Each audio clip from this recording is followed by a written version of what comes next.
बच्चू कडू यांनी राजीनामा दिलेला आहे। दिव्यांग कल्याण अभियानाच्या अध्यक्षपदाचा बच्चू कडू यांनी तडकाफडकी राजीनामा दिलाय। दिव्यांग कल्याण अभियानासाठी सरकारकडून निधीबाबत उदासीन वागणूक दिली जात असल्याने आपण राजीनामा देत असल्याचं बच्चू कडू यांनी सांगितलंय। तर बच्चू कडू यांनी राजीनामा दिलेला आहे। सरकार निधी देताना उदासीनता दाखवत असल्याचा आरोप करत बच्चू कडू यांनी आपला राजीनामा सुपूर्द केला। मानधन वेळेवर भेटत नाही। 6-6 महिने तर दिव्यांगांना मानधनच भेटत नाही। वारंवार तक्रारी केल्या। अजितदादांना तर सभागृहात हे सांगितलं होतं 5 तारखेच्या आज जर मानधन दिलं नाही तर मी वित्त सचिवाचंच वेतन रोखन, त्यांचा पगार थांबवेल।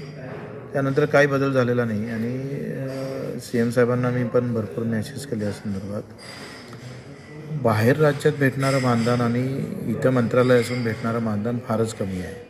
अशा अनेक मागण्या आहेत, त्या पूर्ण होत नाही आणि म्हणून माझ्या मंत्रिपदाचा राजीनामा दिलेला आहे।